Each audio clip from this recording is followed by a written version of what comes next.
चिड़ी चोंच भर ले गई, नदी न घट्यो नीर, दान दिए धन घटे नहीं, यूं कह रहे साहिब कबीर।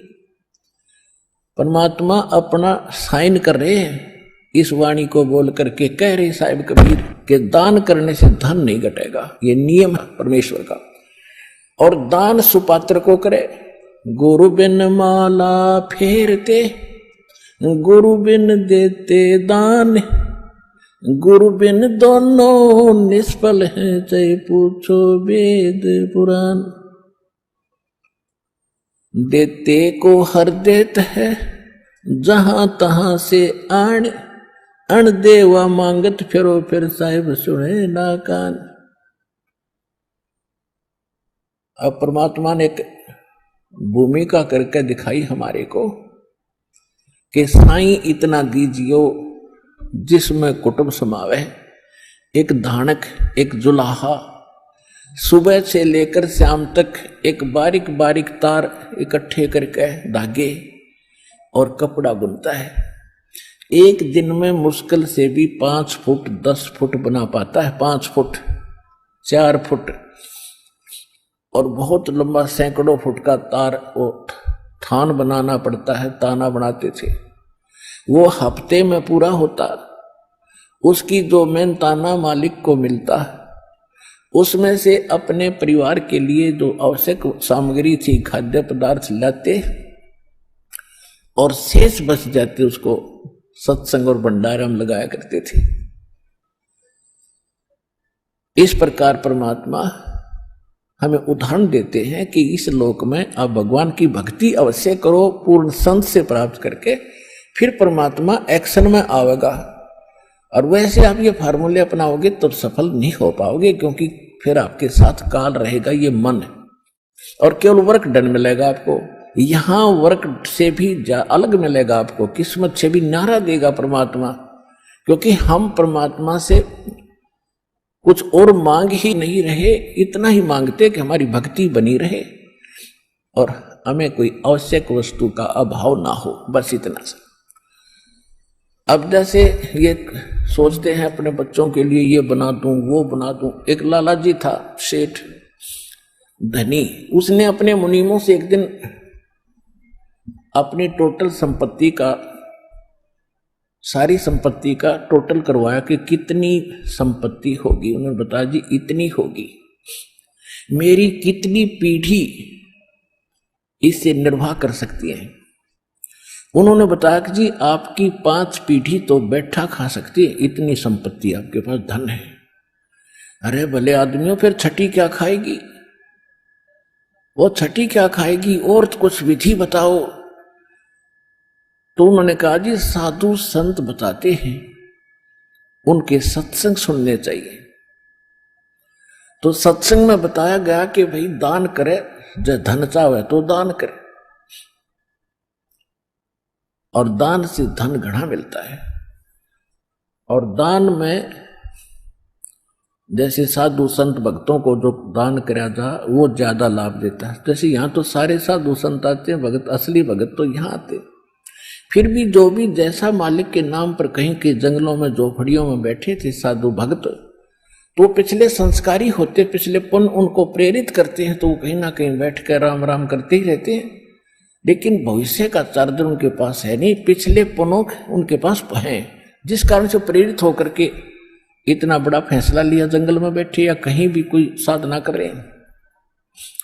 तो उनके पिछले पुण्य ही वहां फल रहे होते हैं। एक आधे को आशीर्वाद दे दे, उन्हें लाभ हो जाए, उसको रोटी मिल जाए, ऐसा चल रहा था इनका काम। तो एक साधु था और पति पत्नी थे, दोनों वहां रहते थे। उनको मालूम था यहाँ भक्त हैं। तो उस लाला जी ने क्या किया, सेठ ने सभी मुंशियों को कहा कि नौकरों को साथ लो और आसपास जितने भी साधु संत हैं सबको आटा दे आओ, किसी को जो मांगे खांड दावल चाल सब ले जाओ और दे के आओ। अब देते हुए आ रहे थे, उस भगत के यहाँ आए। उन्होंने कहा कि ले भगत जी, हमारे लाला जी ने आपके लिए एक सीधा भेजा है, यानी आटा चावल खांड नमक आदि दाल आप ले लो। उसने अपनी पत्नी से कहा कि देखना कितना सामान अपने पास है। उसने कहा जी शाम का है, दिन में गई थी, शाम का हमारे पास है। शाम का है? कहा जी। उन्होंने कह दिया भी हम नहीं लेते, हमारे पास शाम का सामान है। तो वो कहने लगे भगत फिर कल भी खा लियो। बोला कल की कल देखी जाएगी, अब नहीं ले हम। बोले कमाल की बात है। उन्होंने नहीं लिया तो वापस लेकर आ गए वो। सेठ ने पूछा तुम दे के क्यों नहीं आए? वो एक और वहां भी था, उसने गिन रखे थे, सारे गिनवा रखे थे। उसने कहा जी उन्होंने ये नहीं लिया। क्यों नहीं लिया? उसने ये कहा कि शाम का तो है, सुबह का भगवान और देगा, आप देगा, हम टेंशन नहीं लिया करते। अब उस लाला जी का सिकरो घूमया फिर दिमाग का, अरे तेरा गजब हुई हो, मैं तो छठी पीढ़ी का ठेका ले रहा हूं, सुबह की भी परमात्मा पर छोड़ दी। वहां से चलकर वहां आया, उसने पूछा कि भाई आप ऐसा निर्णय क्यों ले रहे हो, भूखे मरोगे? भूखे? वो कहने लगे भूखे मरा करें वो जो भगवान पर विश्वास नहीं करते, और हमें भगवान आगे से आगे देता उसने, क्योंकि ज्ञान सुन रखा था। लाला जी को बैठा लिया, कहते मां के पेट में जब आप थे किसने चिंता थी तेरी? हाँ यह तो बात सही है। जब आप मां के गर्भ से बाहर आए आपका दांत नहीं थे, आप रोटी चावल आटा नहीं खा सकते थे, और उससे पहले आपकी मां के सतन में दूध भी नहीं था, हक नहीं था। बाहर आते ही बालक कितना चिंतित है, आपको अमृत दूध पिलाया। अरे तू ठेकेदार हो रहा छठी पीढ़ी का, तेरी बुद्धि भ्रष्ट होगी लाला जी। और गधे की योनि में जागा तू। तेने बोला जी कि एक रूम तो मेरे गया कि एक रोटी कोड इकट्ठा कर लिया तने, पाप का भागी तू होकर खाएंगी तेरी पीढ़ी। वो अपनी किस्मत साथ लेकर आएंगी, तेरे भरोसे नहीं है। अब क्या करूं, मैं तो मेरे गया। जो बोला इसने बांट दे, धर्म कर दे, तेरी जान बचेगी। तब उस लाला जी ने वो भंडारा शुरू किया, धन भी नहीं बचेगा तेरा। तो कहने का भाव यह है पुण्यात्मा, हम तो बहुत लंबा चौड़ा हिसाब लाए बैठे हैं, एक पल का भरोसा नहीं। देखो अंत में आपने इस स्थिति में आना पड़ेगा, और जिस स्पीड पर आप चले इसका कोई अंत नहीं। आज किसी के पास एक प्लाट है और थोड़ा सा जुगाड़ होते तो सोचे एक और लूं, और फिर और जुगाड़ हो गया तो एक और लूं, वहां थोड़ा सा ठीक मिल रहा है, रेट ज्यादा होने वाले हैं, वहां भी दाव लग गया तो 30 चौथा और दूसरे शहर में ले लूं, इतने मृत्यु हो जाएगी, और फिर कुत्ता बनकर वहां घूमया करेगा सैर सपट्टे करता।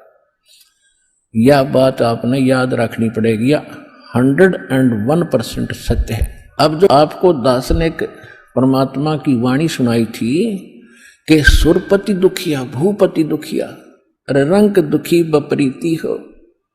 अब सुरपति देवताओं का राजा इंद्र बहुत दुखी, इसका इतिहास पढ़ के देखियो इंद्र का पुराणों में।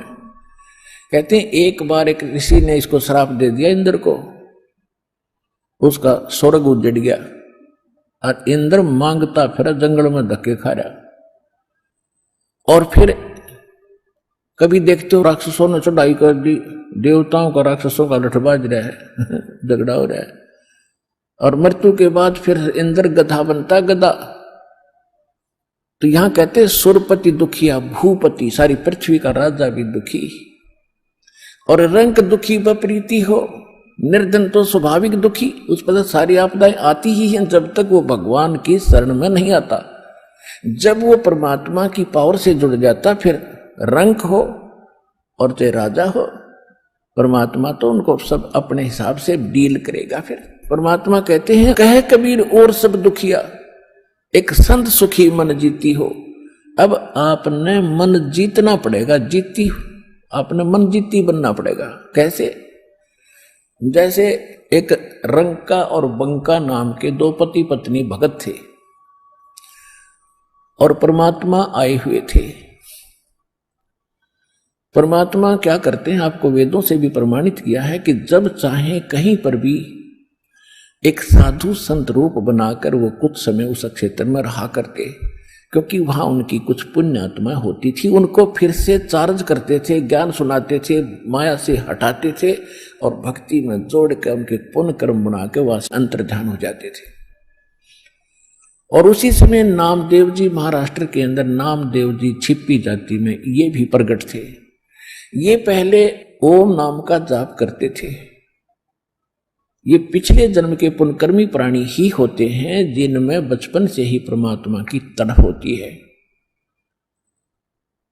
तो ओम नाम का जाप करते थे ओनली, और उस समय भी उन्होंने काफी चमत्कार दिखा दिए थे। लेकिन फिर परमात्मा आए और उस प्यारी आत्मा को समझा कि इस ओम से ऊपर एक और मंत्र है। अकेले ओम का मंत्र तो इस ब्रह्म का है, और इस जेल से छूटने के लिए 3 मंत्र का जाप है। ओम तत् सत, और तत् और सत ये सांकेतिक है। अब नामदेव जी को काफी मालिक ने समझाया, तब उनकी समझ में आई। फिर उनको सतनाम दिया, यानी दूसरा मंत्र भी साथ दिया। फिर वो उसका जाप करने लगे। अब गरीबदास साहिब जी ने बताया कि नम छिपा ओम तारी, पहले केवल ओम में लौ लगा रखी थी, ओम में लगन थी और कोई जाप नहीं करता था। और पीछे सोहम भेद विचारी, बाद में उन्हें सोहम का ज्ञान हुआ। और सार शब्द इन दोनों से ऊपर है, सोहम ऊपर और है, सत्सुकृत एक नाम गरीबदास जी ने अपनी वाणी में लिखा है। कहते नामा छिपा ओम तारी, पीछे सोहम भेद विचारी, और सार शब्द पाया जद लोई, आवागमन बहुत डावी। तब नामदेव जी का कल्याण हुआ। जब परमात्मा आए हुए थे उनको सार नाम दिया नहीं था, मालिक समझाया करते थे, सतनाम प्राप्त था। लेकिन पिछले संस्कार इतने प्रबल थे। एक दिन नामदेव जी जा रहे थे कहीं से, और साथ में रास्ते में एक मंदिर था। मंदिर में ब्राह्मण लोग अपनी आरती उतार रहे थे, और आरती उतार रहे थे, बड़ी लय से गा रहे थे। नामदेव जी के भी वो परमात्मा की आरती का धुन लगी। वो तो घंटियां बजा रहे थे, कोई ऐसे झालर पीट रहा था, लगा रहा था, और उसने अपनी दोनों जूती निकाल ली। जूती होती थी, दोनों निकाल ली, उनको ऐसे बजाते हुए, और वो आरती गाते हुए ब्राह्मणों के बीच में घुस गए भगवान के दर्शनार्थ मंदिर में। अब पंडितों ने देखा कि ये छोटी जाति का हाथों में जूते लेकर आ गया हमारे बीच में, इसने तो भ्रष्ट कर दिया भगवान के मंदिर को। और वो धुन में लगे हुए थे, उनको धक्का में जावा नहीं, वो अपने मंडरे उसको पकड़ कर जबरदस्ती घसीट के और मंदिर के पीछे पटक दिया। वो वहां पड़े पड़े भी ऐसे आरती गा रहे और जूतियों से पीट रहे। परमात्मा ने वो मंदिर का मुख नामदेव की तरफ कर दिया। पंडित जी पिछली साइड में पिटे झालर पीछे न खड़े।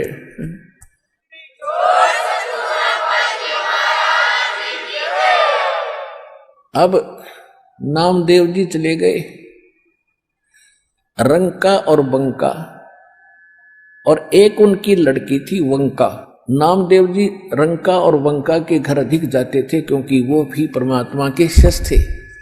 जब परमेश्वर साधु रूप में वहां आ रहे थे, गुरु रूप में रहा करते थे।